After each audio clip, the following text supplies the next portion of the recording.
Ito pa ngayon, isang gunggong. Tala sa tweet naman ni dating Senador Sonny Trillanes na i-transmit na umano sa ICC ang transcript ng pagdinig ng Senado sa anti-drug war. Maging ang transcripts din umano ng mga nakalipas na hearing ng House Quadruple Committee o Quadcom kaugnay ng EJ case. Lahat umano ito magagamit sa ICC trial. Dami mong alam, Trillanes. Problemahin mo kung mananalo ka sa Caloocan. Pag hindi ka nanalo sa Caloocan, mo nang asahan na mananalo ka dyan sa ICC mo.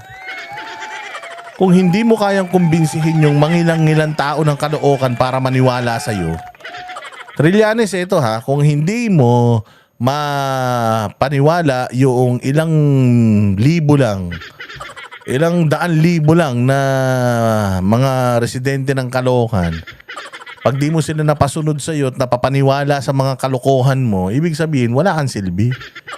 O paano mo mapapaniwala yung yung buong Pilipinas tungkol diyan sa ICC mo?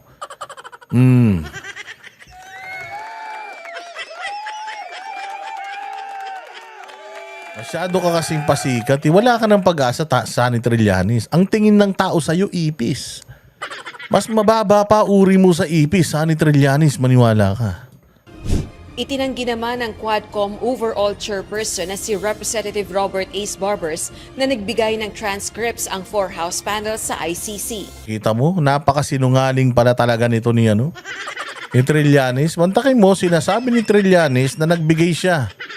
Nagbigay siya sa ICC ng mga transcript. Pero itong mismong Quadcom, dinidina yun. Talaga to si Trillanes, propagandista talaga.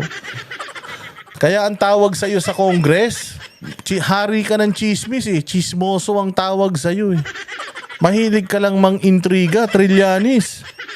Ultimong Congress, hindi naniniwala sa iyo. Mantakin mo ha. Kaaway na ng Kongreso yung mga Duterte, kaaway mo rin yung mga Duterte, nagkampi na yung dilaw at saka yung pula.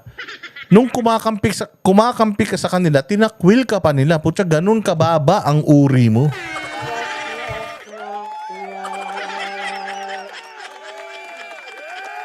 Ganun kababa ang uri mo. Sabi sa Net25, andun si Trillanes sa hearing ng Quadcom.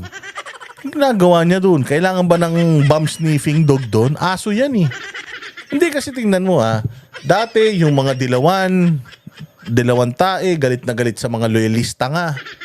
Dahil daw sa mga ginawang atrocities ni Marcos Sr. Gigil na gigil sila. Mantakin mo ngayon, magkakakampi na sila. Natiis nila yung baho ng mga bibig nila pare-pareho. So okay na sila sa isa't isa. Si Trillanes gustong sumama, pare-parehas daw naman sila ng isinisigaw. Pinabla siya, Trillanes, wag ka na. Oo, mas mababa pa uri mo sa surot.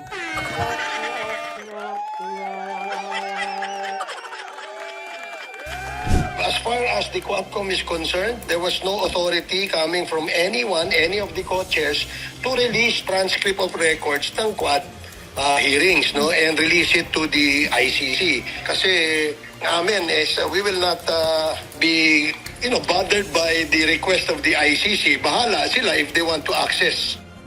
Para naman kay Attorney Salvador Panelo, dating Chief Presidential Legal Counsel ng Duterte Administration, walang jurisdiksyon ng ICC sa Pilipinas kaya wala itong otoridad na maglabas ng warrant of arrest laban sa kahit sino mang mamamayan ng bansa.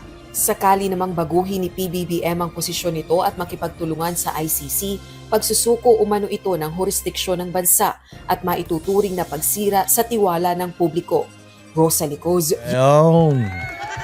Lagi naman natin sinasabi yan na wala silang jurisdiction sa atin. Kasi nga, naipaliwanag na rin yan noon na ang ICC ay pwede lang pumasok sa isang bansa kasi yan International Criminal Court. Kung ang korte dito sa bansa na ito ay hindi na talaga mapagkakatiwalaan, sira na, wala na talagang silbi, hindi na sila makapag-hearing, hindi na sila makapag-convict. Ayan, dyan pwedeng pumasok ang ICC sa mga miyembro niya. Pero kung katulad dito sa Pilipinas, gumagana ang batas, nakalaya si De Lima dahil gumugulong ang batas. Hindi ba? Gumagana yung mga piskal, gumagana yung mga MTC, gumagana yung mga RTC, gumagana ang Supreme Court. buhay pa naman si Boying Rimulya. So ibig sabihin, gumagana ang justice system dito sa Pilipinas. So bakit natin kailangan ng ICC?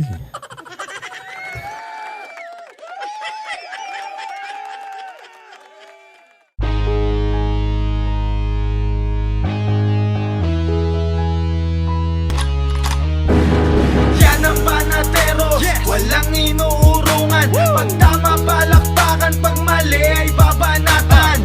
Yan ang Banateros, boses ng ordinaryong Pilipino. Banateros ay walang makakaawan. Walang inuurungan, Banateros ay tinutulungan. Mga ordinaryong Pilipino, bawat mali tinututukan. Handang ituwid mga baliko, kasagutan sa tanong matino. Banateros ay hindi hihinto, sa tungkulin di mabibigo. Yan ang Banateros, walang inuurungan. Pag tama palakpakan, pag mali ay babanatan. Yan ang Banateros, boses ng ordinaryong Pilipino. Banateros ay walang makakaawan. Yan ang Banateros, walang inuurungan. Pag tama palakpakan, pag mali ay babanatan. Yan ang Banateros, boses ng ordinaryong Pilipino. Banateros ay walang makakaawan. Positibo ang usapan, negatibo babanatan. Handang gawin mga tungkulin para sa ikauunlad ng bayan. Mga mali ay itatama para imulat mga kapwa. Sa bulok ng sistema, ang Banateros ay handang makipagera. Yan ang Banateros, walang inuurungan. Pag tama palakpakan, pag mali ay babanatan. Yan ang Banateros, boses ng ordinaryong Pilipino. Banateros ay walang makakaawan. Banateros ay hindi magigiba. Banateros ay hindi nag-iisa. Banateros ay kami walang iba. Banateros hanggang sa huli naming hininga. Banateros ay hindi magigiba. Banateros ay hindi nag-iisa. Banateros ay kami walang iba. Banateros hanggang sa huli naming hininga. Yan ang Banateros, walang inuurungan. Pag tama palakpakan, pag mali ay babanatan. Yan ang Banateros, boses ng ordinaryong Pilipino. Banateros ay walang makakaawan. Yan ang Banateros, walang inuurungan. Pag tama palakpakan, pag mali ay babanatan. Yan ang Banateros, boses ng ordinaryong